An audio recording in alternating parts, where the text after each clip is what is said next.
السلام عليكم. النهارده في الفيديو ده انا بقدم لك نصيحه لوجه الله علشان ما تدخلش نفسك في قصه كبيره بسبب حاجه صغيره. يعني ايه؟ يعني احنا النهارده كان معانا عربيه تويوتا كورولا جنوب.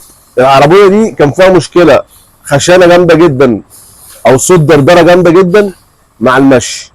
والعربيه دي طبعا صاحبها كان مغير سويتين عجل امامي ما كملش شهر، ولكن الراجل لما سمع الصوت بعد تغيير السره مثلا يجي 20 يوم راح لحد قال له ده فتيس. طبعا هو قال له سره الاول، قال له ده انا لسه مغير سرتين امامي، قال له ده فتيس.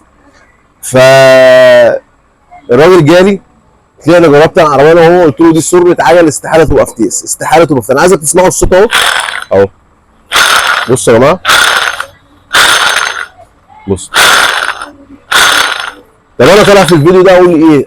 طالع اقول لك لما تيجي تشتري قطعه غيار اشتريها من المكان الصح، واختار قطعه غيار معروفه حتى لو هي قطعه غيار صيني، ولكن في قطع غيار صيني محترمه وليها وتجار ليها اسم فمش هتخسره.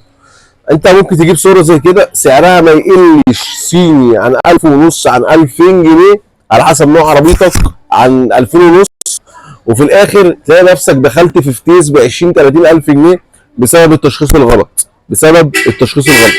فنصيحه في الفيديو ده لما تيجي، نصيحتين: اول حاجه اختار قطعه الغيار المظبوطه، تاني حاجه اختار المكان اللي انت هتعمل فيه صيانه، لان التشخيص وقطع الغيار هيخلوك تصرف فلوس كتير قوي قوي قوي على عيب ممكن يكون تافه جدا جدا جدا.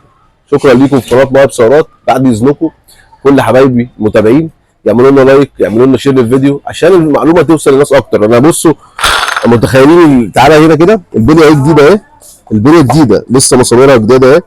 انا بقول لكم ايه؟